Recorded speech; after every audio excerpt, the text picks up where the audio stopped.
네, 시작하도록 하겠습니다. 자리해주신 학우분들과 또 언론사분들 그리고 선보분들께 감사드립니다. 제 43대 총학생회 정책 공청회를 이제 시작하도록 하겠습니다. 오늘 사회를 맡았고요. 중성환 위원장님의 위임을 받아서 진행하고 있는 부총학생회장 신하섭입니다. 반갑습니다. 이번 정책 공청회는 단순인 관계로 토론회로 진행될 예정이었지만 축소해서 진행하게 되었고요. 간단하게 기조발언, 선본측 기조발언을 듣고 그 이후에 언론사의 질의를 공개 질의와 비공개 질의를 섞어서 진행하도록 하겠습니다. 그 마지막으로 방청객 질의를 받도록 하겠고요.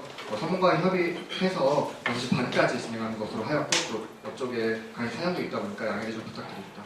그리고 정책 공청회를 준비하는 과정에서 일정이 혼돈되고 또 이렇게 작은 강의실에서 진행하는 것들이 있었는데요. 저희 성관이가 중앙에서 조율을 잘 못한 점이 가장 크다고 생각됩니다. 다시 한번 좀 양해의 말씀을 부탁드리겠습니다. 네, 빠르게 시작하도록 하겠습니다. 첫 번째로 선본 측의 기조 발언 먼저 듣도록 하겠습니다. 박수 부탁드립니다. 네, 오늘 인사부터 드리겠습니다. 한양대학교 43대 중학생회 정보부로 뛰고 있는 정치학과 1공학번 박종식입니다. 반갑습니다.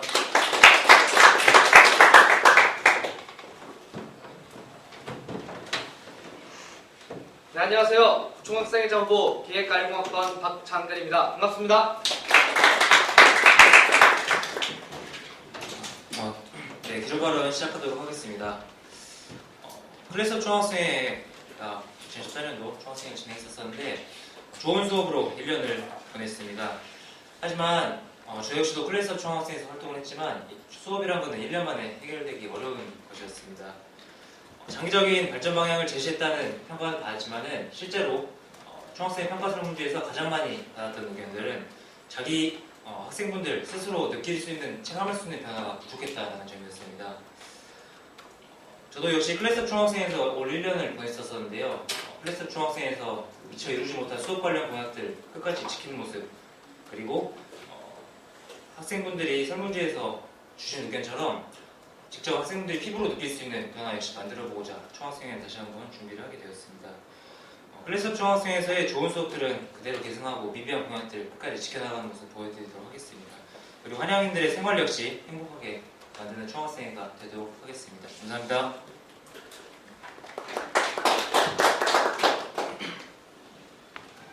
예, 저는 밴드를 좋아하는 그냥 평범한 공대생입니다. 하지만 올해 초 좋은 수업 만들기를 이제 총학생회에서 같이 하면서 신청을 하고 그리고 선정이 돼서 활동을 하였는데요. 사실 총학생회 뭐 하는지도 잘 몰랐고 변화에 별로 관심도 없었는데 관심도 많이 가져주시지 않는 그런 총학생회 활동을 정말 열심히 학생들을 위해 하는 것을 보고 많은 것을 느꼈습니다. 그래서 저도 이제 이 변화에 동참하고자 선거에 나오게 되었고요. 그리고 이제 학생회를 쭉 하지 않았습니다. 이제 총학생회실에 3달 전에 발을 들여놓게 됐는데 평범한 학생들한테 가장 그 마음을 공감할 수 있는 게 저라고 생각되어서 이제 그 변화를 학생회에 제시하고 그 다음에 학교를 함께 바꿔보자는 마음에서 이렇게 선거에 나오게 되었습니다. 네, 기조발언 마치셨고요. 바로 언론사 질의로 넘어가도록 하겠습니다. 비공개 질의와 공개 질의를 섞어서 진행하시게 될 거고요. 언론사분들께서는 질문을 진행하시기 이전에 소속 언론사와 공개 질의인지 비공개 질의인지 여부에 대해서만 알려주시면 감사하겠습니다. 네, 첫 번째로 어디에 마이크를 좀 드리면 될까요?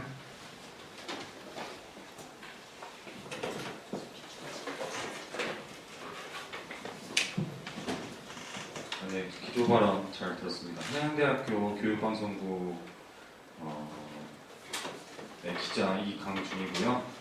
공개 질의를 먼저 드리겠습니다.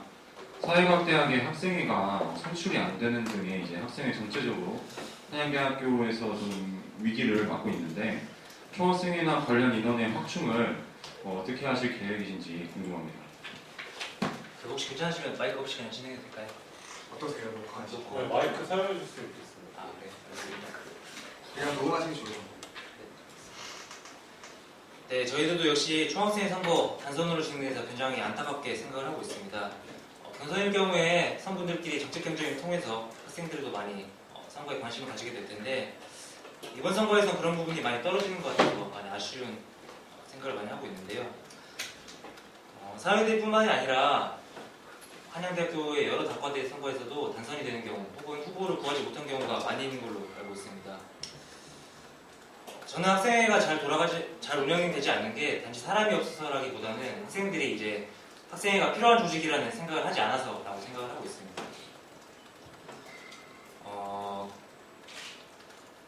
저 역시도 이제 학생회는 반드시 학생들한테 필요한 조직이고 또 있어야 되는 조직이라는 생각을 가지고 이번 선거에 출마를 하게 되었습니다. 총학생 인원 확충을 여쭤보셨는데요. 그간의 이제 인원 같은 경우는 사실 공개 모집을 통해서라든지 아니면 수습행부 모집을 통해서라든지 여러 방면을 통해서 할 수 있지만 앞서 말씀드렸던 것처럼 인원이 중요한 게 아니라 사실 제일 중요한 거는 기대가 이미 떨어진 학생들의 그런 마음을 그런 것들을 어떻게 다시 되돌릴 것인가 제일 중요하다고 생각을 하고 있습니다. 네.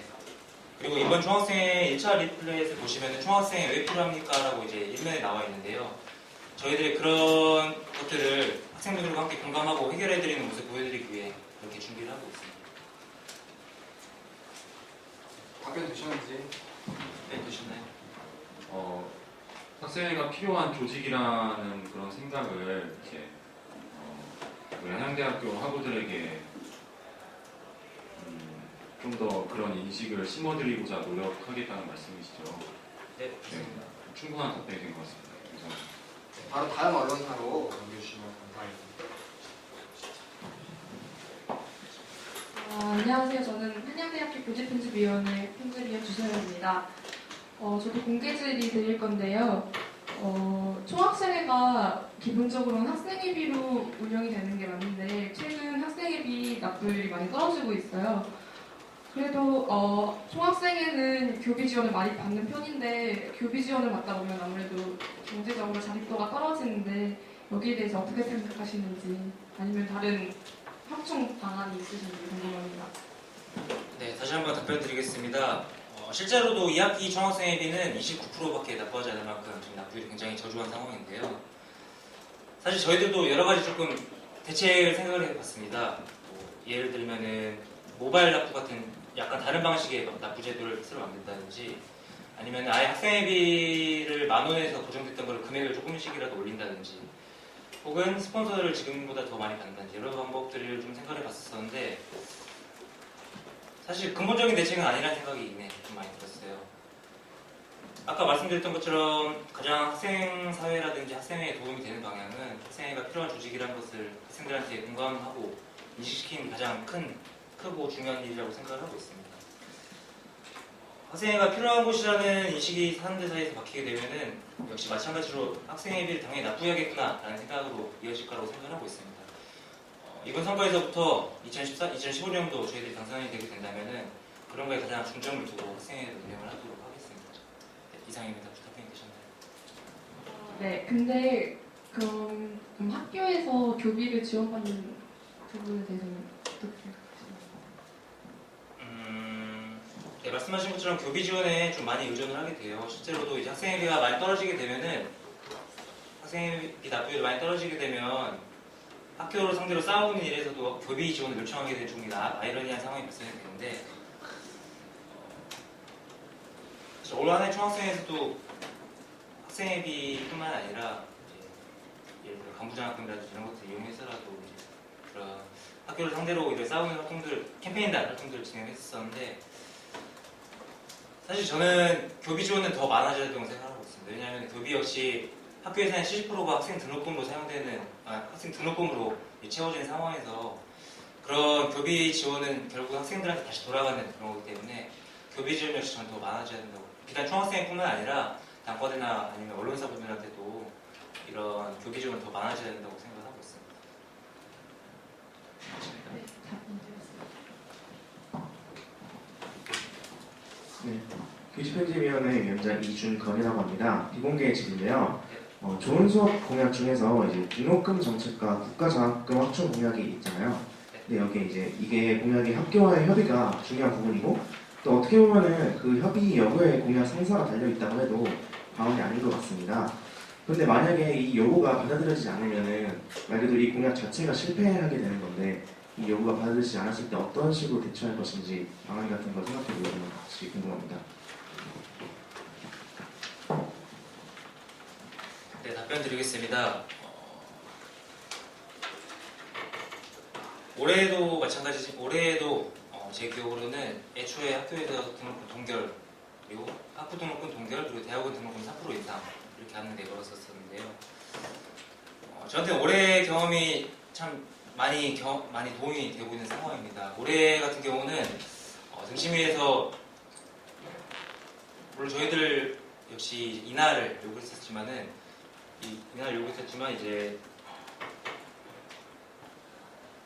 사실 방중이라 동력이 잘 안 모이는 상황이기도 하고 해서 이제 단과대 그리고 과외장분들까지 연락을 일일이 다 돌려서 연명부라고 하죠. 그런 것들이 작성하는 방식으로 대응을 했었습니다.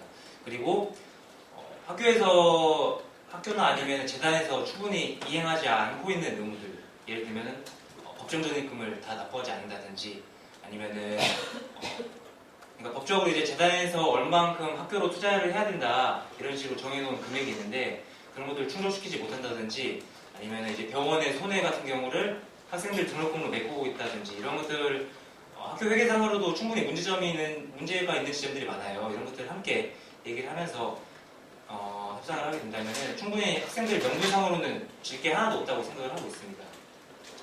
그리고 이미 등록금이 비싸다라는 사회적 인식이 사회적으로 이미 널리 알려져 있기 때문에 이런 것들도 유용한 생각이고 사실 저희들 공약을 준비하면서 저희도 고민을 많이 했었습니다. 등록금을 동결로 공약 중에서 동결도 있고 인하도 있고 좀 말이 많이 다른데 등록금 인하라는 거는 저는 현실성도 물론 중요하지만 이건 당연히 학생회가 내야 되는 목소리라고 생각을 하고 있습니다. 등록금이 올해는 비록 동결이 됐지만 이미 등록금이 많이 오른 상태에서 동결이 됐음에도 불구하고 학생들한테 굉장히 큰 부담으로 다가오는 건 사실이라고 생각하고 있습니다. 현실적인 것도 물론 고려를 하고 있지만 당위적인 측면도 역시 학생회가 당연히 내야 되는 게 등록금 인하라는 소리가 아닐까라는 생각을 하고 있습니다. 그러면은 현재 그 등록금 정책이 실패했을 때에 대한 대응책이라든지 이런 걸 아직은 구체적으로 계획을 작성하시는 건가요? 등록금 인하 물론 중요합니다. 하지만은 실질적인 등록금 인하도 전 중요하다고 생각을 하고 있습니다. 예를 들어 국가장학금 같은 경우도 1유형과 2유형이 나눠져 있는데 1유형 같은 경우는 학생들의 가계소득에 따라서 지급되는 장학금이고 2유형 같은 경우는 학교가 얼마나 이제 등록금의 실질적 부담을 낮추기 위해 노력을 했느냐에 따라 학교로 직접 지급이 되는 장학금인데요. 이런 국가장학금 2유형을 집중적으로 등록금과 더불어 공략을 할 생각입니다.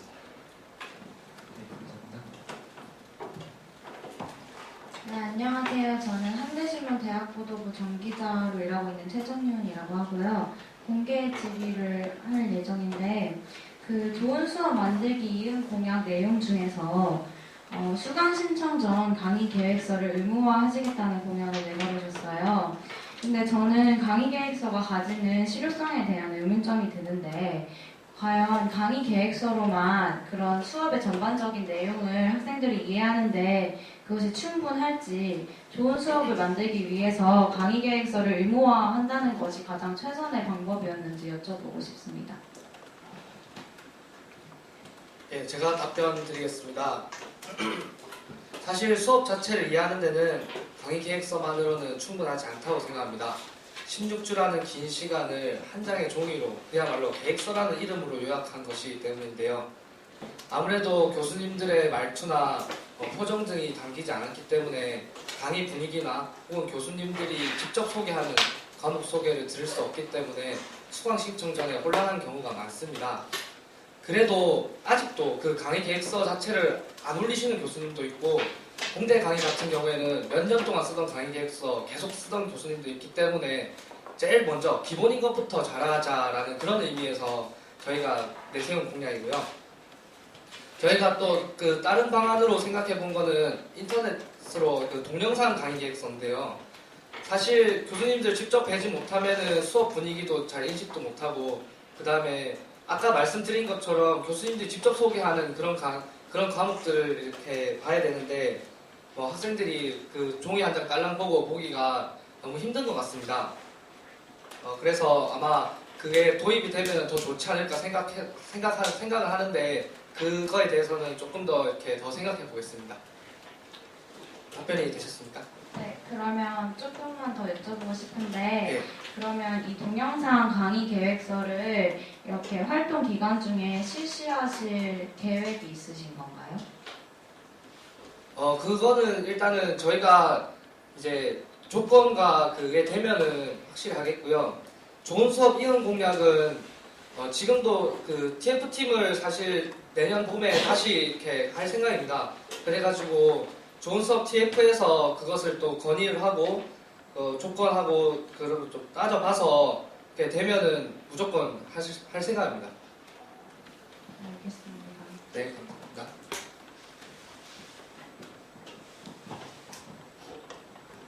네, 안양대학교 교육방송국 기자 이광준이고요. 비공개 질의를 드리겠습니다.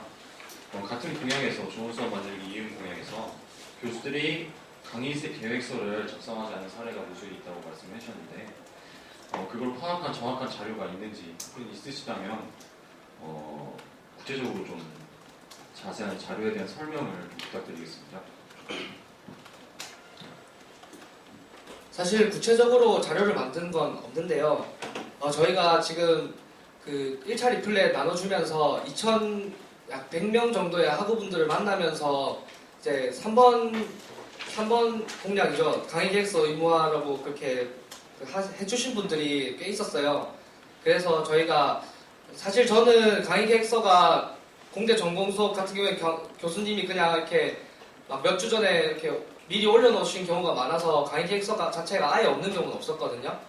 근데 그렇게 학우 만남을 통해서 강의 계획서 실제로 없었고 그리고 퀴즈 0% 반영 이렇게 돼 있었는데 퀴즈 쳐가지고 약간 좀 당황했던 사례도 있었고 그 다음에 그 강의 계획서랑 좀 다른 수업 내용 그리고 아예 그냥 도저히 이렇게 뭐랄까 수업 내용을 파악할 수 없는 내용의 강의 계획서가 있었다는 경우도 많아가지고 실제로 그런 경우가 많이 일어나고 있는데 저희가 물어본 결과 그렇게 됐다고 생각하시면 됩니다. 구체적으로 이렇게 몇 퍼센트의 수업이 강의 자료가 없었고 몇 퍼센트의 수업이 강의 계획서와 실제 강의 내용이 달랐다 이런 내용은 제가 지금 제대로 자료 조사를 못했는데 앞으로 저희가 그 자료를 준비해서 알려드릴 수 있으면 알려드리겠습니다. 그렇다면 지금 공식적으로 공약을 내걸었는데 지금 자료조사는 이루어지지 않았다는 말씀이시죠? 그러면 어떤 이런 계기로 지금 공약을 하시게 되신 건지 그냥 단순히 주변에서 들은 바로서 공약을 지금 수립하신 건지 지금 궁금합니다. 이제 저는 문과생이랑 조금 이제 수업이 많이 다르다고 생각을 하는데 저희들이 말하는 강의 계획서는 아예 없는 것도 물론 포함이 되지만 그 안에는 제대로 된 강의 계획서도 포함이 되는 겁니다. 아까 부부님께서 말씀하셨던 것처럼 강의 계획서를 올렸을지라도 수업 내용을 제대로 알 수가 없거나 정확히 평가를 하는 기준이 제시됐음에도 불구하고 수업 중에 임의로 교수님 마음대로 변경을 하시거나 이런 내용의 강의 계획서까지 다 포함하는 의미에서 이제 강의 계획서 의무화라는 공약을 있었고요.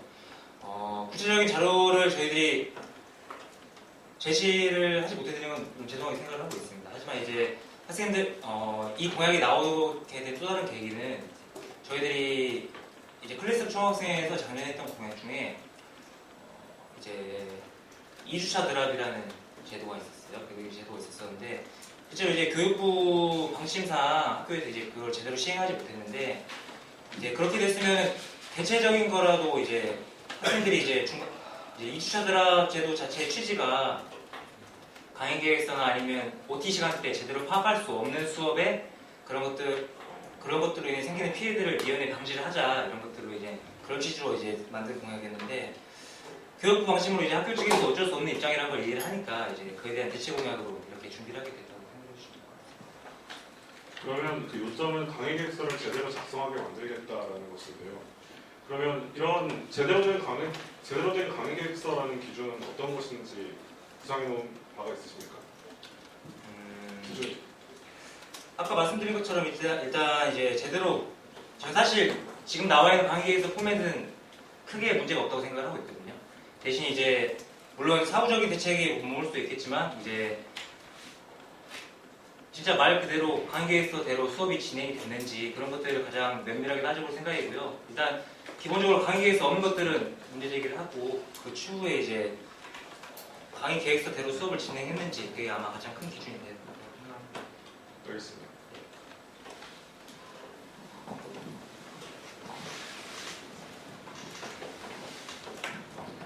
저는 한양대학교 영자심사도 한양정 사회부 기자 홍지원이고요. 저희도 비공개 질문을 하나 드리려고 합니다.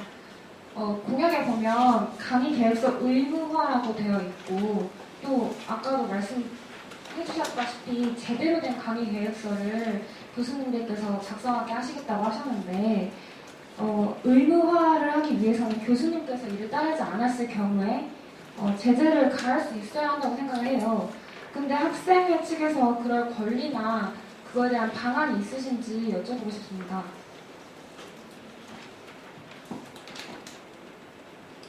예, 제가 답변해 드리겠습니다. 사실 교수님들을 강제로 의무화할 그럴 수는 없습니다. 수업권의 일부분이기 때문인데요. 하지만 강의 계획서가 올라와야 학생들이 더 좋은 환경에서 공부할 수 있고 수강 신청할 때 착오 없이 수업을 선택할 수 있다고 생각합니다. 앞에서 말한 것처럼 강제할 수는 없지만은 사실 좋은 수업을 만들기 위해서는 학생과 교수가 함께 이제 더 좋은 수업을 위해 노력해야 된다는 그런 취지에서 시작된 공약이고요. 의무화는 어렵지만은 저희가 교수님 이런 것 좀 해주세요라고 하는 그런 캠페인 형식이나 아니면 방학 중에 직접 교수님들을 이렇게 만나 뵈서 교수님 이 수업은 어떤 수업인지 강의 계획서 혹시 좀 자세하게 올려주실 수 없는지 뭐 부탁드리는 그런 생각하고 있습니다. 강의 계획서를 그러니까 제대로 된 강의 계획서를 올린다는 건 누구나 다 그게 더 좋다는 거는 학생들에게 좋고 그렇다는 건 다 아는 사실이지만 이게 의무화가 어렵고 직접 만난다고 하셨는데 그 많은 교수님들을 다 만나기는 실질적으로 좀 어렵다고 생각하거든요. 좀 더 구체적이고 실제로 가능한 방안이 있으시면 그렇게 좀 알려주시면 좋겠습니다. 올 한해 수업 관련해서 교무처 학사팀이랑 많이 얘기를 했었습니다. 그리고 이제 교무처에서도 이제 2주차 드랍이라든지 이런 거에 대한 취지는 공감을 하고 있는 상황입니다. 대신 이제 교직원분들도 그런 이제 어쩔 수 없는 정부의 정책에 따라 공약을 이행할 수 없다는 것도 다 알고 계시는데요. 먼저 이제 사실 요새는 안 나오지만은 예전에 이제 학교 엘리베이터를 보시면은 교원 평가라고 해가지고 그런 것들을 이제 호봉에 반영을 하고 이런 것들을 승진에 반영을 하고 이런 제도를 지금 학교에서 활발하게 진행을 하고 있습니다. 실제로 뭐 교원 평가로 기준으로는 뭐 국제화가 있을 수도 있고 크게 5가지가 있는데 국제화가 있고 외부 연구 유치 이렇게 취업률 이렇게 몇 가지 5가지가 있는데요. 이런 것들을 평가 지표에 반영하는 것도 한 방법이라고 생각을 하고 있습니다. 그래서 물론 이제 학생들한테 만족이 되는 게 물론 교원 평가에 들어가야겠지만 그렇게 이제 강의 계획서대로 수업을 제대로 이행을 했는지 그런 것도 이제 교수님들 평가하는 기준으로 교무처에 요구할 수 있는 그런 방안도 생각을 하고 있습니다. 네, 알겠습니다. 이거랑 관련돼서 추가적으로 질문을 하고 싶은데 교수 평가에 대해서 강의 계획서대로 수업을 진행했고 이를 이행했느냐를 하나의 평가 항목으로 추가하실 계획이라고 하셨잖아요. 근데 저는 드는 생각이 그건 이미 문제가 발생한 후에 해결하는 약간 조금 고질적인 문제를 해결하지 못하는 해결 방안이라고 생각이 듭니다. 왜냐하면 이미 한 학기 동안 학생들은 그 수업을 계속 듣고 이해하지 못하고 또 혼란 속에서 계속 그 수업을 들을 텐데 저는 그 평가 항목으로 그거를 넣는다는 게 이 근본적인 문제를 해결하지 못할 거라는 생각이 들고 사실 이 공약이 좋은 취지에서 나오긴 했지만 이렇게 기존과 똑같을 거라면 이걸 굳이 공약에 실었는지 그런 이유도 좀 궁금합니다.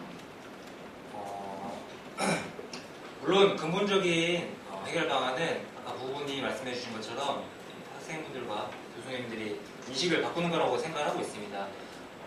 뒤에 질문에도 좀 말씀을 드릴 예정이지만 미리 말씀을 좀 먼저 드리면 사실 이제 좋은 수업 관련 공약 중에 하나였던 인터넷 강의 역시 장비나 이런 것들이 이미 다 완료됐음에도 불구하고 교수님들의 이제 참여가 저조해서 안 되는 부분들이 분명히 있습니다. 이런 인식적인 게 가장 근본적인 문제라고 생각을 하고 있고요. 그래서 이제 아까 부부님이 말씀하셨던 것처럼 이런 캠페인이나 이런 것들, 교수님 직접 만남 이런 것들을 통해서 하는 방법밖에 없다고 생각을 하고 있고, 그리고 학생의 역할은 현실적인 것만 따져서는 안 된다고 생각을 하고 있습니다. 물론 학생들이 가장 필요로 한 것, 가장 문제인 것들, 이런 것들도 물론 고려를 해야 된다고 생각을 해서 이런 것들을 준비하게 되었습니다. 교직 편집위원회 편집위원 주소연입니다. 저는 공개질의 드릴 건데요.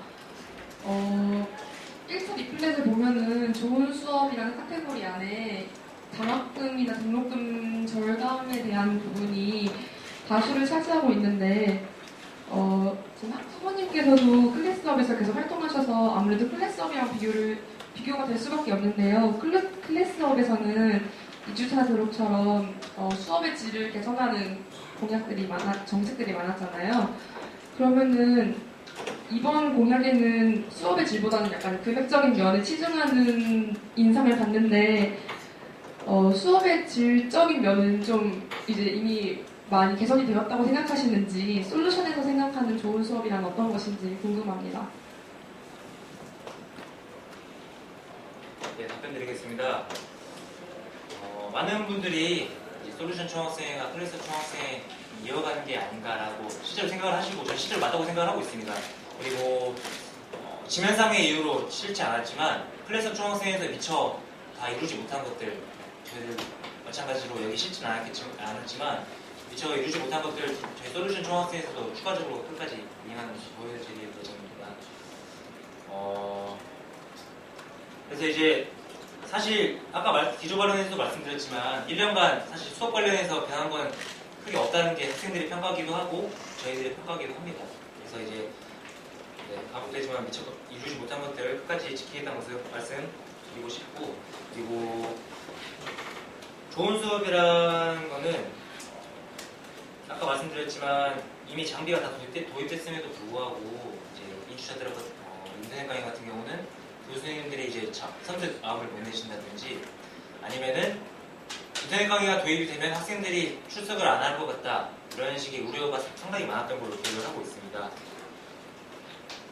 네, 이런 것들을 하면서 제가 느낀 거는 교수님들과 학생들이 물론 이제 장비나 제도가 개선되는 것도 중요하지만 진짜 중요한 거는 학생들과 교수들이 함께 이런 인식이 변하는 거라고 생각을 하고 있습니다.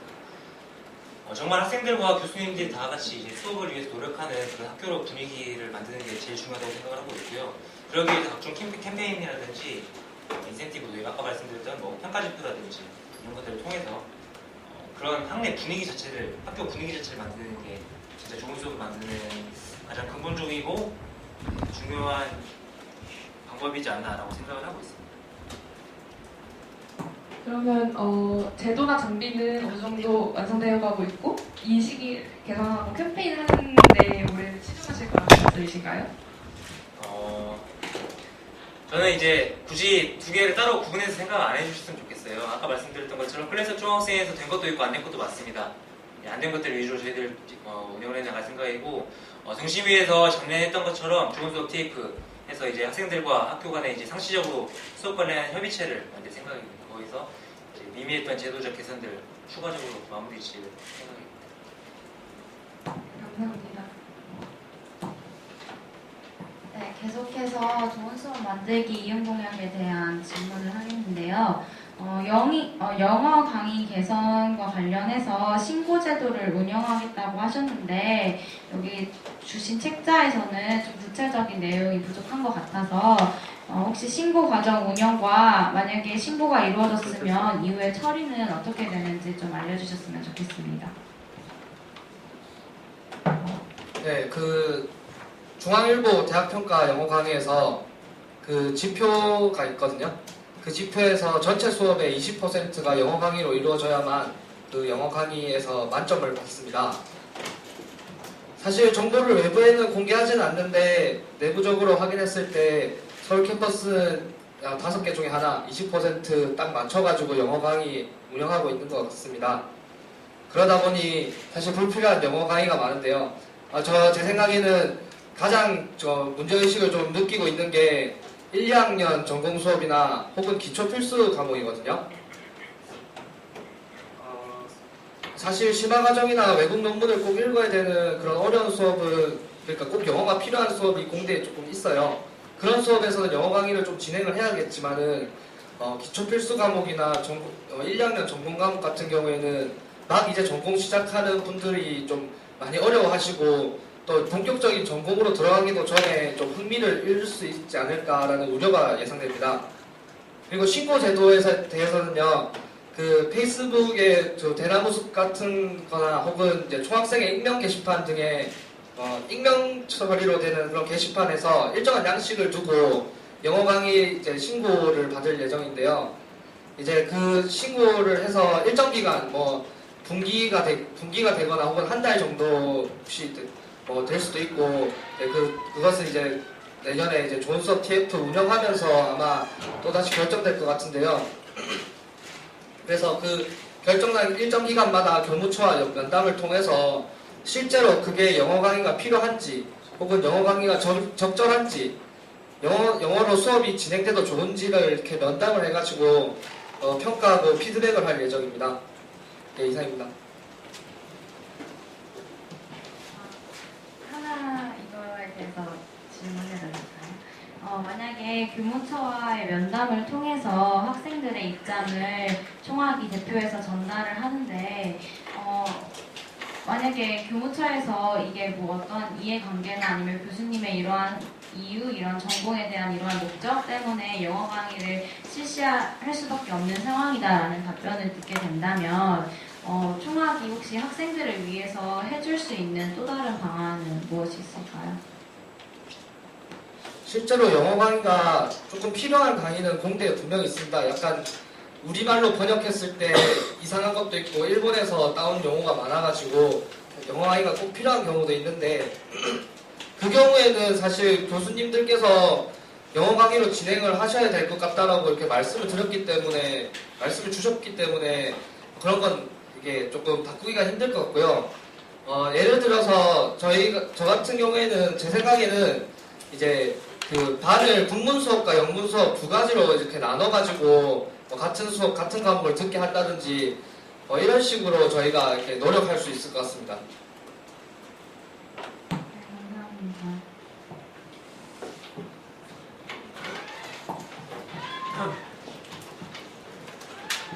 네, 한양대학교 교육방송국 기자로 활동하고 있는 이강준입니다. 공개 질의를 드리려고 하는데요. 제공하신 이제 자료집에 있을 때 그 노천극장 프로젝트 관련해서 질문드리고 싶은데요. 여기서 이제 이 정책 자료집만을 보고 했을 때 잔디밭의 로망이라던가 아니면 뒤에 있던 단순히 이런 어투를 봤을 때 저희가 언론사여서 이런 데 조금 예민할 수 있는 부분이라고 생각을 하지만 그에 관해서 좀 여쭙고 싶은데요. 정확히 솔루션에서는 노천극장의 개발을 한양대학교 학생들이 이용할 수 있는 개발 방식으로 유도를 한다는 건지, 그러니까 조건부 찬성이죠. 유도를 한다는 건지, 노천극장 개발을 아예 반대하신다는 건지 그런 입장 표명이 좀 애매하게 적힌 것 같습니다. 그래서 이에 대한 정확하게 입장을 좀 견지해 주셨으면 좋겠고, 또 이에 대해서 조금 계획 수립, 계획 확인, 의견 투표 이렇게 조금 너무 포괄적인 계획보다는 조금 더 구체적으로 말씀해 주셨으면 좋겠습니다.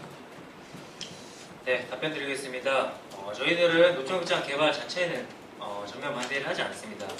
사실 매번 축제 때마다 노천극장 안전 문제가 대두되고 있는 상황인데요. 이런 안전 문제가 심각한 상태에서 공사는 반드시 필요하다고 생각을 하고 있습니다. 그렇기 때문에 이제 올해 총학생에서도 학교의 안을 확인하고 다시 한번 논의를 하자고 했던 거고요.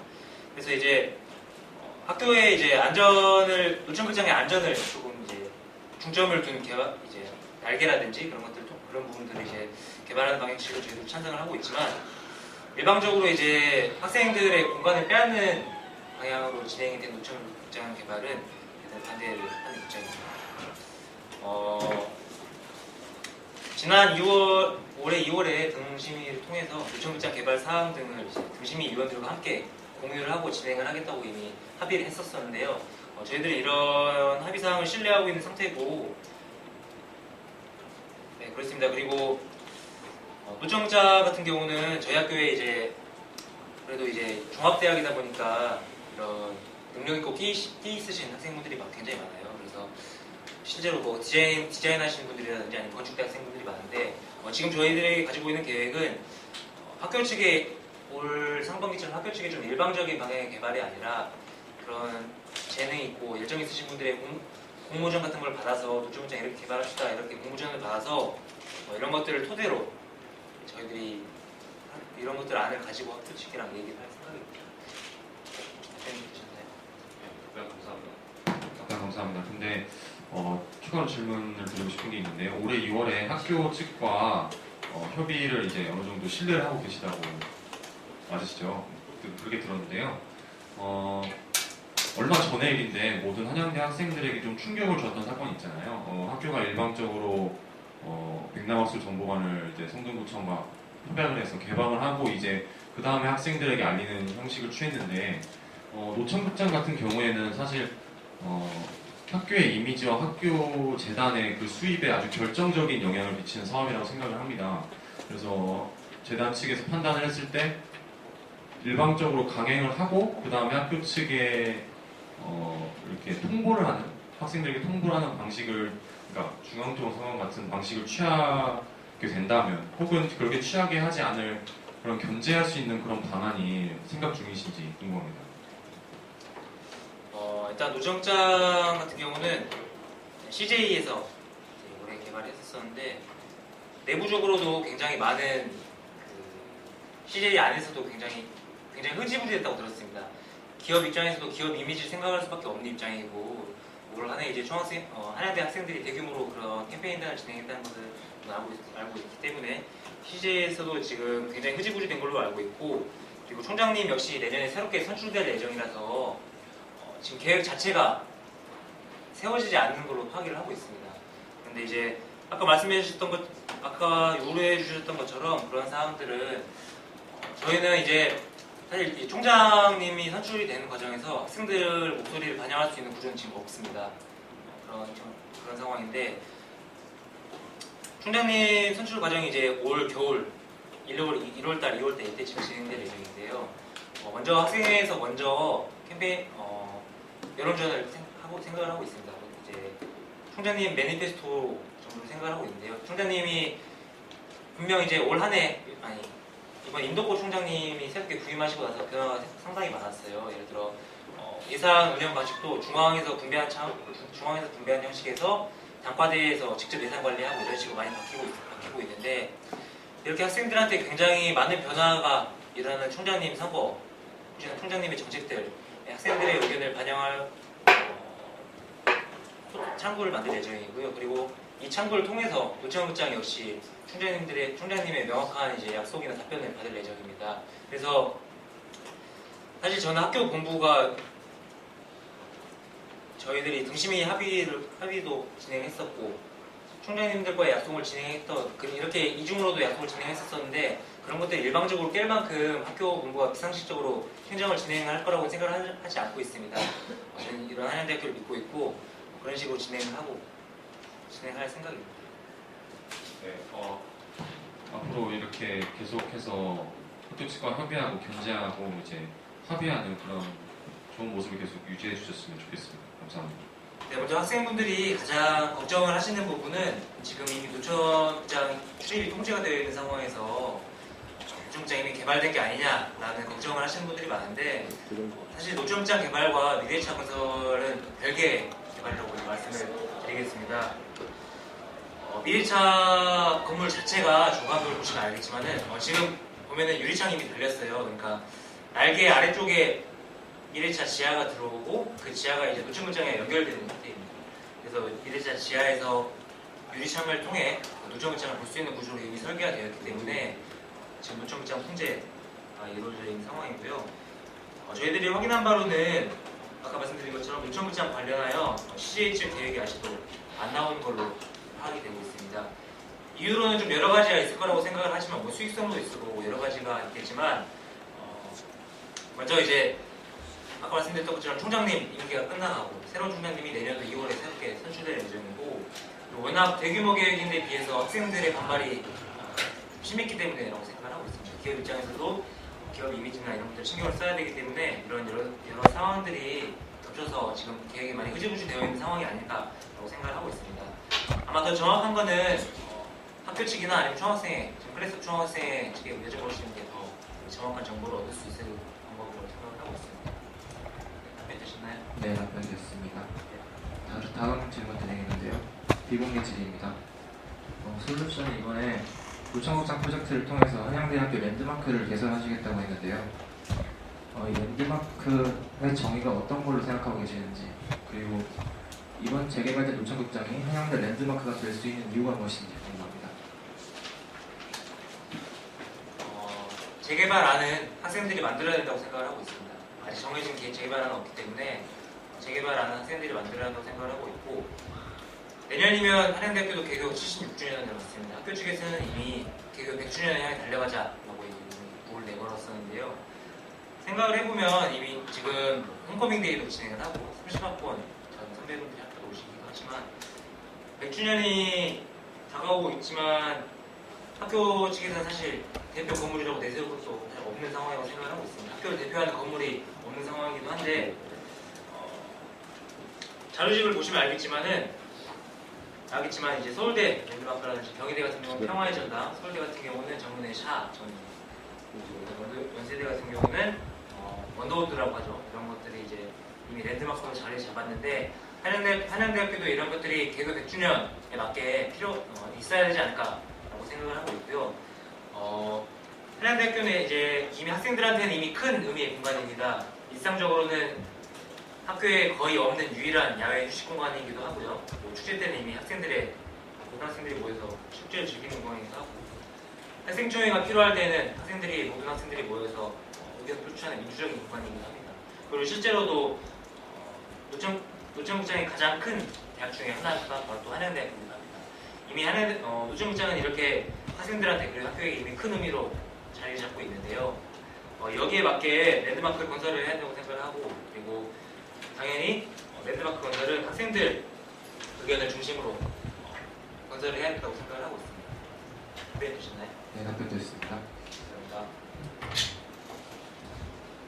한양대학교 영자신문사 홍지원 기자이고요. 저는 마찬가지로 노천극장과 관련하여서 비공개 질의 하나 더 하겠습니다. 이게 개발을 하는데 학생들이 이용할 수 있도록 사용한다고 알고 있는데 계속 앞에서도 말씀하셨다시피 노천극장 재개발 학생들의 반발도 컸던 것이었고 기업이 대학에 이제 들어와서 한 것인데 이렇게 마련된 공간이 어떻게 한양대학교 개교 100년의 역사를 담을 수 있는 건물이라고 생각하시는지 그거에 대해서 여쭤보고 싶고 또 만들어지지도 않은 상황에 아직 노천극장이 만들어지지도 않은 상황에 어떻게 이걸 랜드마크로 설정을 하시겠다는 건지 알려주셨으면 좋겠습니다. 네, 답변드리겠습니다.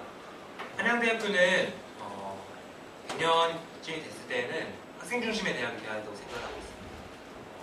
이런 대학이 되어야 생각을 하고 있는데 그렇다면 학생들한테 가장 밀접한 공간, 학생들한테 가장 중요하고 필요한 공간은 바로 저는 노천극장이라고 생각을 하고 있습니다. 이번 축제 때 노천극장에서 축제를 진행하지 못해서 생겼던 불편이 한두 가지가 아니라고 생각을 하고 있습니다. 이런 상황에서 학생 중심의 대학에서 학생들과 가장 필요한 안 그래도 없는 휴식 공간에서 학생들에게 가장 필요한 공간인 노천극장이 보다 더 학생들한테 개방되고 보다 더 학생들이 즐겁게 사용할 수 있는 공간으로 만드는 게 이제 진정한 학생 중심 한양대학교의 랜드마크라고 생각을 하고 있고요. 더 안전하고 학생들이 이용하기 편한 한양대학교의 상징으로 만드는 게 저희 랜드마크 운영의 핵심이라고 생각해 주시면 감사할 것 같습니다.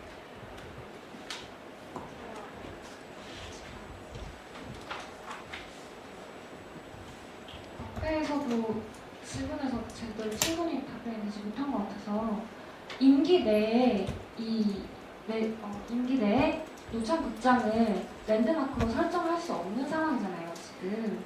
왜냐면 건설이 임기 내에 되더라도 내년 말일 예정일 것이고 또 이 랜드마크 설정이 어려울 것 같은데 이 공약이 지금 실효성이 있는 것인지 그거에 대해서 여쭤보고 싶습니다. 제가 잘 이해가 안 되는 부분이 있는데요. 노천극장 건설이라는 게 어떤 걸 의미하시는지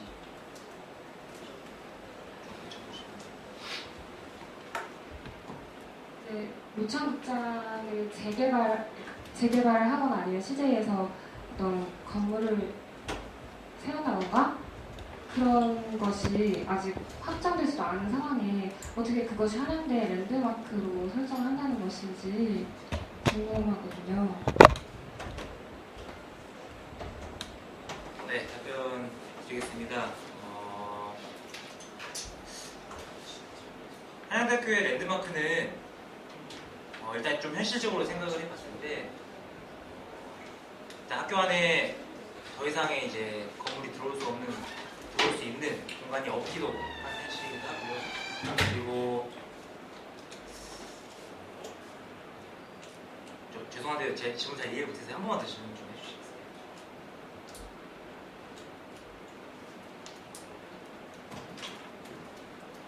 노천극장 재개발이라는 게 저는 이제 CJ 기업 쪽에서 건물이 들어오고 또 그렇게 재개발이 되는 걸로 알고 있거든요, 저는. 네, 그 말씀부터 먼저 드리겠습니다. 일단 MOU라는 거는 크게 이제 구속력이 없는 그런 계약서고요. 그리고 언제든지 학교 측 입장이나 아니면 학생들의 요구를 반영을 해서 CJ의 개발 같은 경우는 언제든지 취소가 될 수 있는 그런 상황입니다. 그래서 이제 우려하셨던 것처럼 CJ의 개발이 이미 확정되거나 그런 상황은 아닌 상황입니다. 그래서 네, 전제부터가 저희들이 생각하고 있는 거랑 다르신 것 같아서 좀 말씀을 좀 드리고요. 답변이 되셨나요? 시간이 아직 많이 남지 않아서 진행을 하시는 게 나을 것 같아요. 사실 랜드마크라는 것은 어느 한 지역이나 아니면 집단, 국가나 장소 등을 대표하는 하나의 상징이잖아요.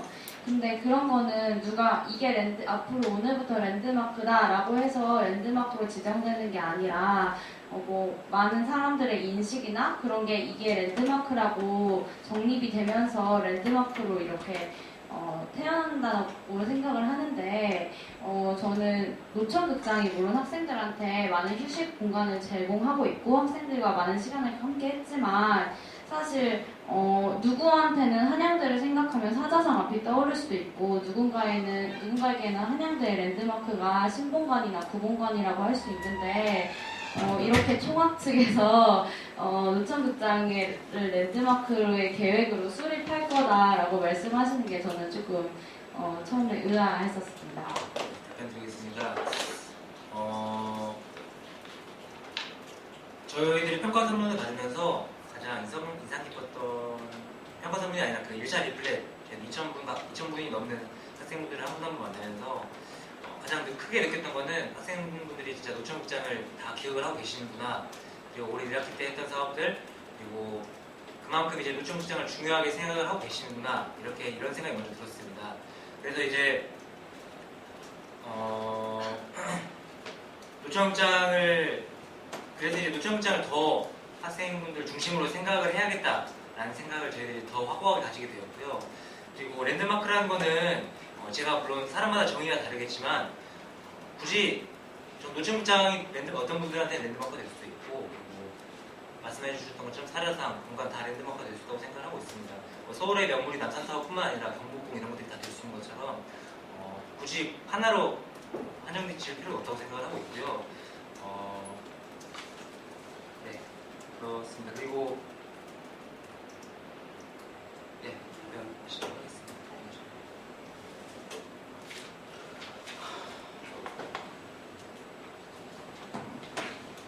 안녕하세요. 한양대학교 교집편집위원회 위원장 이준건입니다. 비공개 질의 드릴 건데요. 이제 공약 중에서 총학생회 실을 개조하여 팀플 공간으로 만든다는 공약이 있었잖아요. 그런데 저는 이게 팀플 공간이 부족하다는 근본적인 문제랑은 좀 거리가 있어 보입니다. 총학생회 실의 위치도 그렇고 총학생회 실의 크기로 봤을 때 많아야 뭐 한 두세 팀 정도밖에 못 들어갈 공간인데 이게 정말 근본적인 대책인지에 대해서 의문이 좀 생기더라고요. 혹시 이것 외에 좀 다른 대책이 있는지 궁금합니다. 사실 저희가 지금 건물을 더 이렇게 공간을 더 학교 측에서 마련해가지고 팀플 공간을 마련하기는 어려운 상황입니다. 하지만 이제 미래자동차공학관이 완공되면은 팀플 공간이라든지 이런 거는 지금 지하 아케이드나 1층 공간을 지금 확보해 놓은 걸로 알고 있고요. 그 다음에 그 총학생회실을 팀플 공간으로 하겠다는 얘기는 사실 총학생회실이 단일 단체로서 가장 큰 공간을 차지하고 있습니다. 현재 학교에서. 그래서 그 공간을 이제 업무 공간을 외에 지금 제외하면은 상당히 넓은 공간인데요. 저희가 항상 이렇게 드렸던 말씀 중에 하나가 학생회가 항상 하는 말 중에 하나가 그런 거였잖아요. 뭐 질문이 있으면 학생회실로 와달라. 뭐 만나고 싶으면 학생회실로 와달라. 뭐 이런 식의 뭐 그런 거였는데 사실 뭐 꼭 필요한 일 아니면은 잘 안 오시거나 뭐 저도 사실 학생회 시작하기 전에는 뭐 귀향버스 돈 내러 이렇게 한 번씩 가고 그랬었는데요. 그런 거를 조금 이제 뭐랄까 이 팀플로서 이렇게 학생들이 이렇게 드나들 수 있는 총학생회실을 만들고자 하는 겁니다. 그래서 그 팀플 하시러 오시는 분들이 이렇게 의견도 이렇게 말씀해 주시고 대화도 좀 하면서 그런 식으로 이제 총학생회를 한번 운영해 보려고 구조 변경을 지금 생각하고 있습니다. 답변이 되셨나요? 그러면 이제 팀플 공간 부족에 대한 약간 근본적인 대책이라기보다는 좀 총학생회와 학생들 간의 소통에 좀 더 중점을 두신 것 같은데 혹시 뭐 똑같은 질문 반복하는 거긴 한데 좀 정말 다른 공간에 대한 이런 극복은 좀 어려우신 걸까요? 지금 현재 지어지고 있는 건물 미래자동차공학관에 지금 상당히 관심을 많이 제가 가지고 있습니다. 사실 한지는 제가 학생회를 한 지 얼마 안 돼서 그 전에 미래자동차공학관 건물을 어떻게 사용할 건지에 대한 협의체가 어떻게 구성되어 있는지 잘 모르는데요. 그에 대해서는 제가 조금 더 알아보고 답변해 드리고 혹시 제가 지금 답변하고 있지만은 학생회 쪽한 종진이가 더 잘할 것 같습니다. 그래서 마이크를 한번 넘겨보도록 하겠습니다. 네, 네, 근본적인 대책은 저도 아니라고 생각하고 있습니다. 하지만 이제 현실적으로 들어봤을 때 학교에 더 이상 건물을 짓기가 어려운 상황이기도 합니다. 저희들이 추가적으로 생각을 하고 있는 건 물론 근본적인 거는 아예 뭐 팀플을 위한 공간이라든지 팀플을 위한 건물이라든지 아니면 교양만을 위한 건물이라든지 이런 것들을 새로 짓는 게 물론 근본적인 방법이겠지만 이렇게 현실적으로 어려운 상황에서 어떻게 보면 총학생회가 가지고 있는 그런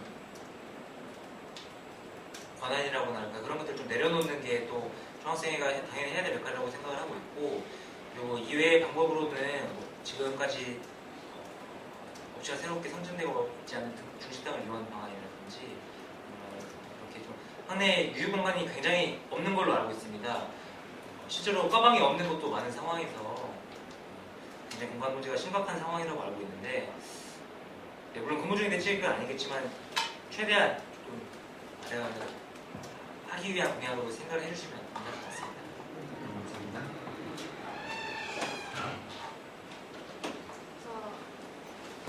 방금 답변해주신 내용에서 이제 총학이 이제 학생들과 조금 더 다가가기 위해서 이러한 걸 만든다고 하신 거는 참 좋았는데 혹시 이러한 팀플 장소를 만들기 위해 리모델링을 하거나 아니면 예산이 들어가나요?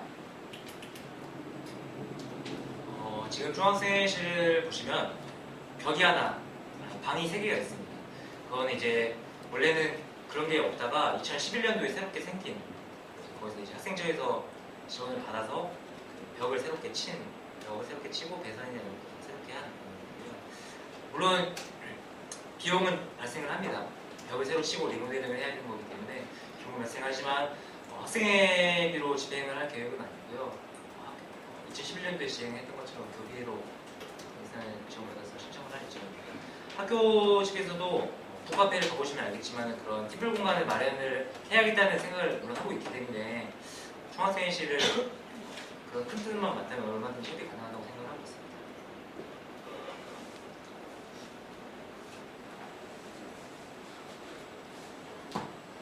한양대학교 교육방송국 기자 이광준입니다. 비공개실이고요. 위생장학금에 관해서 여쭤보고 싶습니다. 위생장학금에 관한 정책자료집을 보았을 때 다른 것에서는 좀 명확하지만 이 위생장학금의 경우에는 기간이 상당히 명확하지 않고 계획, 수립, 뭐 어떻게 하겠다, 실현하겠다, 지급하겠다, 이런 협의하겠다, 이런 계획적인 그런 업구들이 굉장히 많은데요. 얼핏 보았을 때는 솔루션의 임기 내에 실질적으로 일반 학우들에게 위생장학금의 혜택을 돌리기에는 어려워 보이는데요. 임기 내에 실현이 가능하시다고 생각을 하고 공약을 계획하신 건지 궁금합니다. 네, 물론 도입은 1년 내에 도입하는 게 목표로 생각을 하고 있습니다. 실제로 이제 한양대학교에서 한 번도 시도된 적이 없는 공약이라고 생각을 하는데요. 이미 주변 학교인 경희대에서는 생활비 장학금이라고 해서 이미 70만 원씩 학생들한테 지급을 하고 있는 상황입니다. 학생들한테 가장 이제 등록금 못지않게 부담이 되는 게 전 생활비라고 생각을 합니다. 통계지상으로 통학을 하시는 분들은 하루 평균 5,000원의 통학 비용을 이미 하루씩 쓰고 있고요. 월 평균 반값은 이제 35만 원 정도 지방 학생들이 이미 대다리 사용을 하고 있습니다. 이런 상황에서 중학생에는 등록금 문제를 해결하는 것도 중요하지만 학생들의 생활적인 측면 역시 지원을 해줘야 된다고 생각을 하고 있기 때문에 준비한 공약입니다. 저희들이 지금 가지고 있는 기본적인 방안은 기본적으로 책정되어 있는 교비에서 지원을 하는 게 아니라 이제 학교에서 운영을 하고 있는 자판기라든지 편의점, 학식에서 발생하는 수익들은 지금 학생처에 있는 장학복지팀으로 들어가게 되어 있습니다. 장학복지팀에서는 이러한 수익들을 다시 취합을 해서 학생들한테 장학금을 주는 형식으로 장학금을 운영을 하고 있는데요. 이런 이미 마련되어 있는 재원들을 용도를 바꾸는 걸로 먼저 생각을 하고 있습니다. 그래서 이미 학생들이 많이 이용을 하고 있는 매장에서 발생한 수익들을 다시 한번 학생들한테 돌려주는 그런 개념으로 생각을 하시면 될 것 같고요. 추가적으로는 국가장학금 2유형과 연결해서 이제 사실 국가장학금 2유형 같은 경우는 아까 말씀드린 것처럼 학교에서 전년 대비 추가적으로 장학금을 확충을 해야만 나오는 그런 장학금입니다. 그래서 쉽게 설명해 드리면은 학교에서 1억 원을 장학금을 확충을 하면은 정부에서 1억 원을 추가로 주는 1+1의 장학금 적용인데요. 이런 것들을 적극적으로 활용을 해서 기존에 편성되어 있던 장학금 플러스 국가장학금 2유형을 활용을 해서 위생장학금을 도입할 예정이고 구체적인 선정 기준이나 이런 것들은 학생 측 대표, 학교 측 대표를 통해서 학생분들의 그런 생활 현실이라든지 이런 것들을 반영해서 도입을 할 예정입니다. 구체적인 계획을 제가 답변을 잘 해주신 것 같은데요. 가장 핵심적인 게 1년 내에, 그러니까 솔루션의 임기 내에 일반 학우들에게 실질적으로 혜택이 돌아갈 수 있느냐 여부가 중요할 것 같습니다. 공약에 있어서 신설이나 도입은 1년 내에 충분히 가능하다고 생각을 하지만 그거를 도입을 건의한 솔루션이 임기에 있을 때 직접적으로 실행이 되어야 피드백이 되는 것이고 그런 모니터링이 지속적으로 가능하다고 그래서 보기 때문에 그렇다면 좀 더 안정화에 또 기여할 수 있는 부분이고 솔루션이 그거에 관해서는 조금 답변이 부족한 것 같습니다. 사실 현실성인 측면에서 물론 목표는 말씀드린 것처럼 1년 내에 도입하는 게 목표지만 현실적인 측면에서 사실 가능은 할 수 없습니다. 그렇죠? 솔직히 말해 가늠할 수 없지만 전 총학생회가 1년 안에 해결할 수 있는 것만 공약으로 내세우다 보면 할 수 있는 게 없다고 생각을 합니다. 분명히 총학생회 임기 1년이라는 시간 짧은 시간이고 그건 이미 클래스업 총학생회에서도 굉장히 많이 느꼈던 부분이기도 합니다. 1년 만에 할 수 있는 것만 공약으로 내세우지 않고 저희들은 장기적으로 학생분들한테 필요한 게 뭔지 파악을 하고 이런 것들을 비록 내년도에 2016년도에 누가 어떤 분들이 총학생회가 될지 모르겠지만 그분들이 더 안정적으로 저희들이 했던 것들을 이행할 수 있도록 그런 토대를 마련해 주는 게 총학생회에 더 장기적으로 봤을 때 한양대학교 학생사회에 더 도움이 되는 방향이라고 생각을 하고 있습니다. 네, 답변 감사드리고요. 1년이라는 임기는 상당히 부족하다고 저도 생각을 하고 있습니다. 그래서 이렇게 도입을 했을 때 도입도 물론 중요하고 뭐 방안도 중요하지만 실행을 어떻게 학교가 실행을 하고 있는지 그런 구체적인 모니터링을 하는 방안도 이번 솔루션의 임기 내에서 수립을 하셨으면 하는 생각이 들었고요. 잘 되었으면 좋겠습니다. 감사합니다.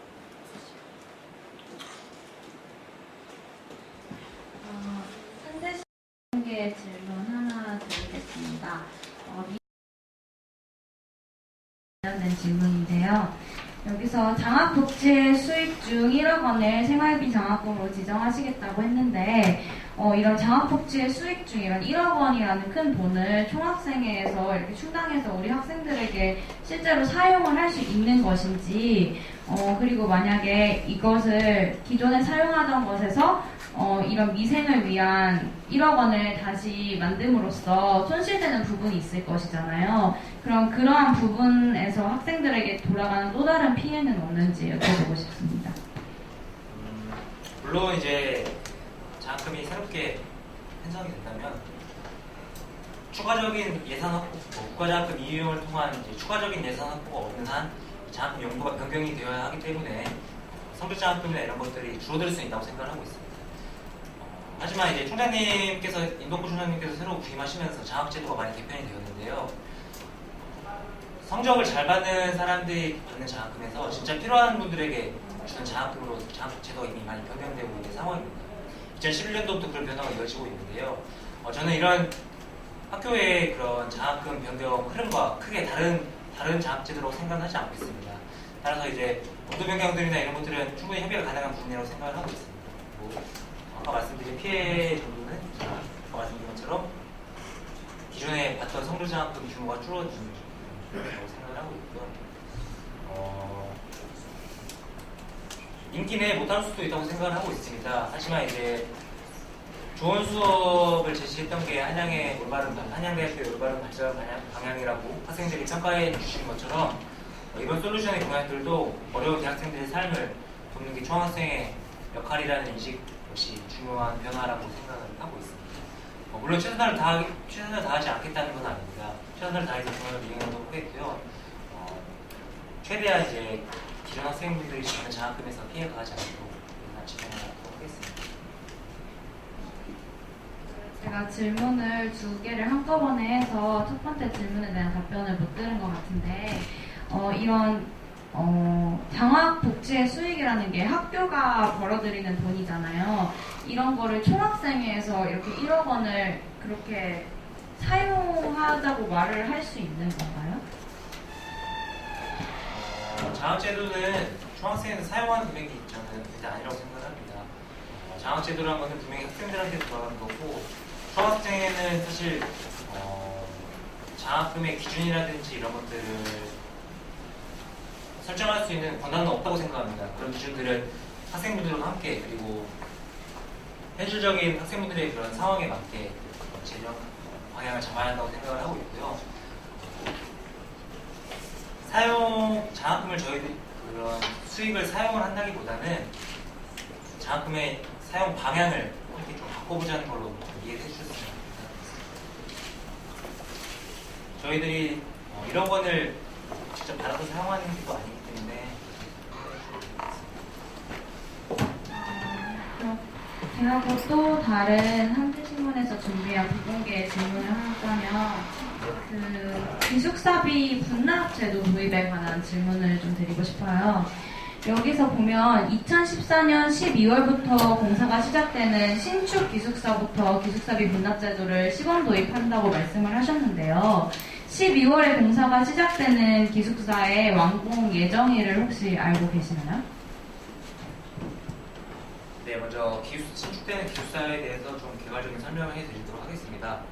신축된 기숙사는 지금 도시방 기숙사 옆에 있는 지금은 쓰레기 모아두는 그런 장소로 쓰이고 있는데요. 지금 쓰레기장을 약간 위로 올리고 그 부지를 이제 신축 기숙사 부지로 사용할 예정입니다. 2014년 12월부터 공사를 시작할 예정이고요. 2016년 2월에 완공될 예정입니다. 그리고 이제 그리고 3월부터 개관하고요. 규모는 400명.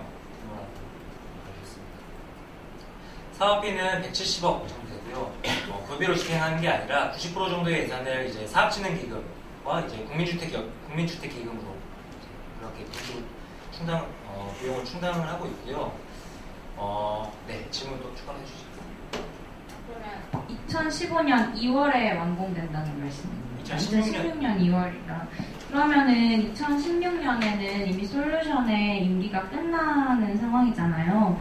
그래서 저는 의문이 드는 게 기숙사비 분납 제도를 만약에 도입하고자 하는 공약을 내걸으셨으면 왜 전체 기숙사에서 먼저 시범 도입을 하고 이후에 생기는 신축 건물에 다시 그걸 확대시키지 않는지 솔루션에서는 그러면 신축이 될 때까지는 어떤 거를 하시면서 기다리실 건지 이거를 왜 공약으로 가지고 오셨는지가 좀 의문이 듭니다. 네, 답변 드리겠습니다. 2016년 2월에 완공이 예정이지만은 운영 방식들이나 이런 것들이 2015년에 이미 완료가 되어야 된다고 생각합니다. 2016년 2월부터 저희들이 협의를 하게 되면 이미 늦었다고 생각을 하고 있고요. 그래서 이제 2015년도부터 저희들이 이제 구체적인 운영 정책에 대해서 운영 정책이 정해지기 전에 학생들과 먼저 협의를 진행할 예정이고요. 현재 기숙사비 같은 경우는 남자 기숙사 같은 경우는 80만 원 가량의 80만 원대로 형성이 되어 있고 개나리가 같은 경우는 120만 원으로 형성이 되어 있는 걸로 알고 있습니다. 하지만 이제 기숙사비 납부 시기가 등록금 납부 시기랑 겹치기 때문에 학생들한테 부담이 된다고 생각을 하고 있습니다. 그래서 이제 기숙사비 분납 제도라는 분야도 준비를 하게 되었고요. 말씀드린 것처럼 2016년도 3월부터 개관을 하려면은 2015년도부터 구체적인 운영 방안에 대한 협의를 해야 한다고 생각을 하고 있습니다. 이미 기존의 기숙사는 이미 운영을 하고 있는 기숙사들은 운영 정책들이 이미 정해져 있기 때문에 이미 신설되어 있는 기숙사부터 시작을 해서 차차 그 범위를 넓혀나가는 게 저희 올바른 방향이라고 생각을 하고 있습니다. 그리고 장기적으로는 현재 한양대학교 기숙사 수용률이 10%밖에 되지 않는데요. 이런 것들을 10년 뒤에는 20% 이상으로 끌어올려야 되지 않을까라고 생각을 하고 있습니다. 답변 감사드리고요. 만약에 2016년 2월에 완공이 돼서 이런 신축 건물부터 시범 도입을 한다면 그러면은 2016년에 새로 오는 총학이 이거를 같이 끌고 나갈 거라는 확신은 없는 거 아닌가요? 저는 중학생회가 연속성이 있어야 된다고 생각합니다. 이건 분명히 학교랑 협상을 할 때도 중요한 문제인데요. 학교에서 보통 이제 너네들 내년에도 할지 모르는데 지원해 줄 수 있겠냐라는 말 사실 제일 많이 합니다. 이런 상황에서 학생들한테 필요한 정책이라고 생각을 하고 있고요. 이런 정책들은 어떤 중학생 선거에 당선이 된 거에 상관없이 반드시 내년도 중학생회도 유월을 해줘야 되는 거라고 생각을 하고 있고 이런 것들이 보다 좀 건강한 학생 사회를 만드는 게 또 중요한 전대 중학생의 역할이라고 생각을 하고 있습니다. 그런 점 학생들한테 꼭 필요한 정책들은 저희들이 반드시 유월을 시키도록 하겠습니다.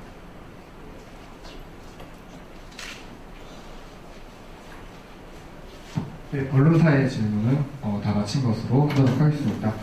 거의 다 준비된 시간이 마무리가 되었는데요. 마지막으로 방청객 질의를 받도록 하겠습니다. 6시 반에 수업이 있다고 밖에서 얘기를 하시네요. 저는 그냥 알고 빌렸던 건데 어쨌든 네, 질문 있으신 분들은 손 들고 말씀해 주시면 될 것 같고 혹시 묵상으로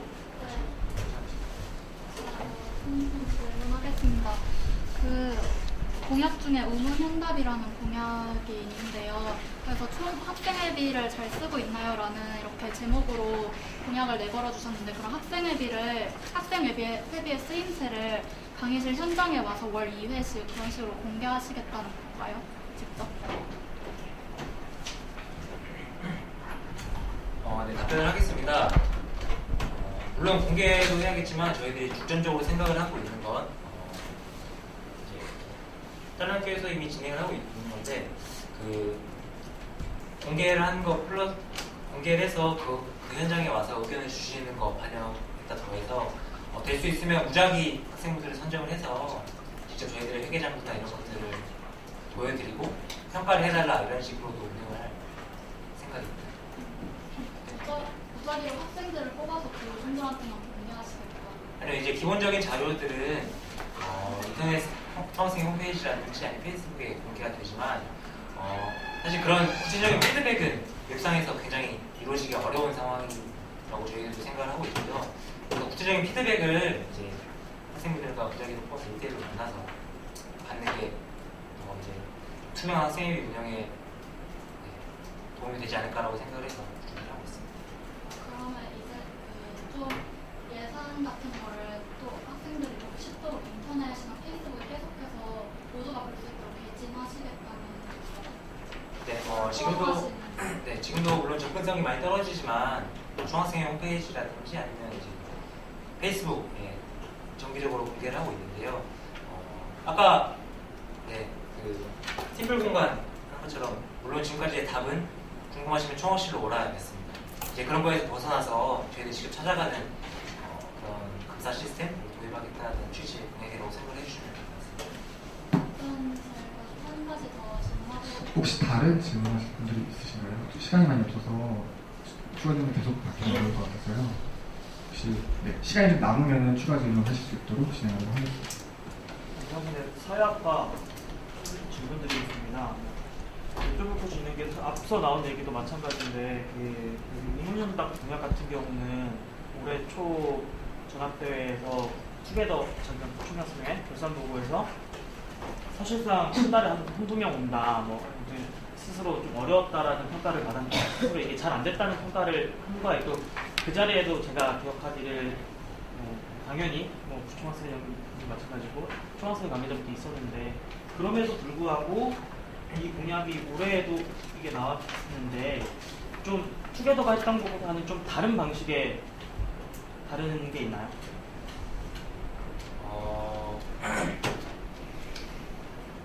저는 투명한 학생회를 위해서라면 학생회비를 이제 얼마든지 사용해도 물론 엄청나게 사용은 안 하겠지만은 투명한 학생회를 위해서는 학생회비를 사용을 반드시 해야 된다고 생각을 합니다. 그래서 이제 무작위로 선정된 학부분들한테 저희들이 연락을 하시면은 또 이제 안 오시는 경우가 많아요. 저희들도 클래스 총학생회도 본 적이 많기 때문에 물론 당연히 소정의 수고료라든지 이런 것들을 추가적으로 지급을 해서라도 그런 투명한 총학생회를 그리고 일반 평범한 좀 어이가 좀 그렇지만은 이제 그런 학생분들도 함께 그런 회계에 관심을 가지시고 이렇게 운영을 할 생각입니다.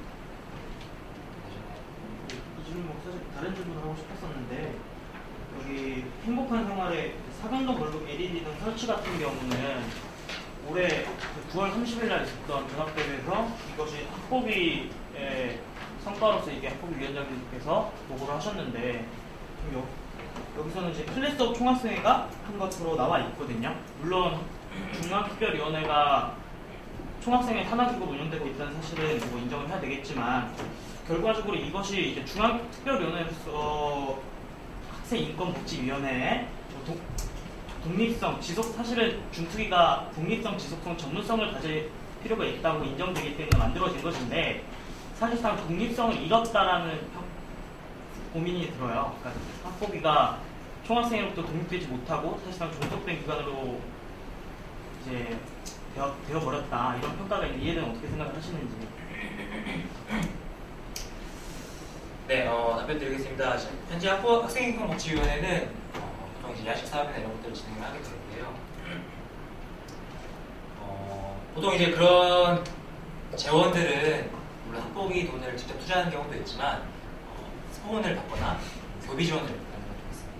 이제 보통 스폰이라고 하는 경우는 이제 학생인권복지위원회 명의보다 총학생의 명의 달 진행을 하게 되는데요. 이런 사소한 것들부터 저는 이제 올 1년 동안 운영을 하면서 총학생의 다른 중특이랑 성격이 다른 거라고 생각도 하고요. 그리고 총학생회랑 반드시 같이 해야 이제 재원이라든지 이런 마련이 필요한 총학생회랑 함께 해야 이제 재원 같은 게 용이해지는 그런 중특이라고 인식을 하게 되었습니다. 물론 이제 저는 굳이 중특이라는 게 물론 식상의 독립성이나 지도성을 가져야 한다고 명시가 되어 있지만 독립성이라는 게 굳이 총학생회랑 분리된다거나 그래야 될 필요는 없다고 생각을 하거든요. 그렇게 생각을 해주시면 될 것 같고 이제 주민참여예산 같은 경우는 이제 학폭이랑 한양대학교 총학생회랑 함께해서 선정이 되었고 여기 나와 있는 것처럼 올해 솔루션 총학생회에서 현지조사라든지 이런 것들 성공정과 함께 진행할 예정입니다. 그래서 저희들의 공약으로 담게 되었고 네, 그렇습니다. 6월 중까지 설치하도록 하겠습니다. 시간상의 이유 때문에 많은 말씀드리면 지금 43대 총학생회 선거 정책 공청회가 지금 시간상의 이유로 중간에 모든 학생들의 질문을 받지 못할 때 끝내야 된다는 점에서 굉장히 총학생회 회원으로서 굉장히 유감을 표합니다. 이상입니다. 네, 마지막 추가 질문을 받고 마무리 지어야 맞을 것 같은데요. 네, 빠르게 해주시면 감사하겠습니다. 저 사회학과 재학 중인 학생인데요. 먼저 이거 솔루션 공약 보면 되게 혹할 만한 질문들이 공약들이 많은데 등록금 인하나 국가 장학금 확충 같은 경우에는 단순히 학생회에서 할 수 있는 문제가 아니라고 생각을 해서 물론 대안은 있으시겠지만 굉장히 힘들다고 생각을 합니다. 그럼 거기에 대한 차선책이 있다거나 아니면 공약이 흐지부지하게 끝날 경우에는 어떤 대안이 있는지 듣고 싶습니다.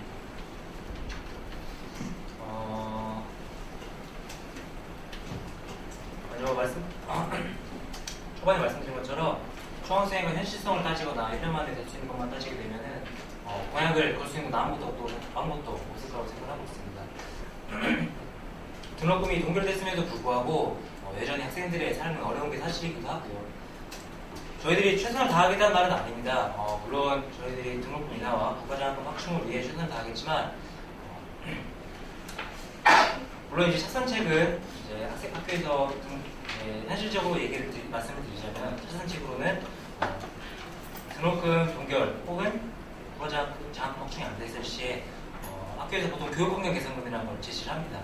실제로도 이제 2011년도 터미네이터 총학생회 때 등록금 2.9%가 인상이 됐고 이제 반대급부로 이제 총학생회에서는 교육환경 개선금이라는 걸 지급받았습니다. 이제 그런 금액들은 학교의 기자재들이나 이런 것들을 교체하는 데 사용되는 금액인데요. 이런 것들까지 저희들은 다 고려를 하고 있고요. 저는 물론 이제 많은 분들이 질문을 하십니다. 이거 총학생이 할 수 있는 일이냐? 이런 질문들은 사실 그동안의 총학생회가 내걸었던 공약들이나 아니면은 1년 내걸었던 공약들을 이행하지 않다거나 아니면 1년 만에 할 수 있는 공약들만 제시를 하다 보니까 총학생의 역할이 자연스럽게 떨어졌기 때문에 나오는 질문이라고 생각을 하고 있는데요. 저희들은 물론 그렇지 않겠다고 말씀을 드리고 싶고요. 그리고 국가장학금 확충 그리고 등록금 인하 최선을 다하도록 하겠습니다. 그러니까 이제 현실적인 답변은 말씀드린 것처럼 교육환경 개선금이라는 또 그런 명목으로 지원을 받을 수 있다는 것도 알려드리겠습니다. 그럼 교육환경 개선금 같은 경우에는 기자재를 새로 구입을 한다거나 그럼 학교 측에다가 지원을 해주는 거잖아요. 그러면 학교에 적극적으로 참여하는 학생들만 이렇게 도움을 많이 받을 수 있을 것 같은데 등록금 인하나 국가장학금 확충 같은 경우는 모든 학교를 다니는 학생들이 도움을 받을 수 있는 거잖아요. 그런 면에서 만약에 학교 생활이 적극적이지 않고 그다음에 그냥 학교를 몸만 다니는 학생들에 대해서는 어떠한 도움을 줄 수 있는 건지 궁금합니다. 네, 교육환경 개선금 같은 경우는 보통 이제 집행이 되는 방식은 이제 단과대 학생회에서 시설 관련 불편한 점들 이런 것들을 이제 취합을 해서 중앙에다 취합을 해서 한꺼번에 제출하는 형식으로 해서 예산을 집행을 합니다. 저는 등록금과 마찬가지로 학교 건물이나 이런 것들을 모두가 사용하는 공간이기 때문에 딱히 뭐 학과 활동을 하지 않는 분들이라든지 이런 분들한테 돌아가는 불이익은 따로 없을 거라고 생각을 하고 있습니다. 준비된 시간이 짧았던 점에서 다시 한번 좀 양해와 사과를 좀 부탁드리는 바입니다. 마지막으로 이제 후보자분들의 마지막 인사 발언을 마지막으로 정책 공천회를 마무리 지으려고 하고 있습니다. 네, 한마디씩 부탁드리겠습니다. 네, 지금까지 봐왔던 저도 이제 2010년도부터 학교를 다니면서 지금까지 봐왔던 정책 공청회 중에서 가장 이제 질문도 많이 해주시고 생산적인 얘기가 많이 오갔던 정책 공청회였던 것 같습니다. 여기 계신 분들의 기대나 의견들 충분히 저희가 기억을 하면서 2015년에 당선이 된다면 2015년도 알차게 준비를 해 나가도록 하겠습니다. 2015년도가 시작되더라도 지금처럼 보내주셨던 관심 끝까지 가져주셨으면 감사하겠습니다. 네, 아까 제가 이렇게 정 후보님한테 갑자기 마이크를 넘겨서 웃음바다가 된 건 있는데요. 제가 사실 저희 콤비죠. 콤비의 장점은요. 정 후보는 전문성이 갖춰져 있고 저는 정말 아무것도 모르는 게 장점입니다. 그래서 정말 학생회와 인연이 없는 학생들의 모든 문제들을 거의 다 겪고 있다고 보시면 되는데요. 예를 들면 수업 관련해서 일주일에 과제 서너 개씩 나오는 공대 생활, 그리고 제가 밴드 소모임 하면서 느낀 소모임 지원 같은 거, 사실 학생과 인연이 없었기 때문에 학생의 불만도 많았고 변화에 또 무관심했습니다. 그래서 제가 또 학생의 발을 들여놓기 시작했을 때도 이거 좀 이렇게 안 했으면 좋겠는데 학생회 자체에 대한 의문도 많이 들었었거든요. 그게 제 강점이라고 생각해 주셨으면 좋겠습니다. 비록 전문성이 많이 없어 보이시더라도 저는 최고 이제 학생회와 인연 없는 분들에게 최고 이제 가까이 다가갈 수 있는 사람이라고 생각되니까요. 그 점 해주시고 선거 많이 관심 가져주시기 바랍니다. 감사합니다.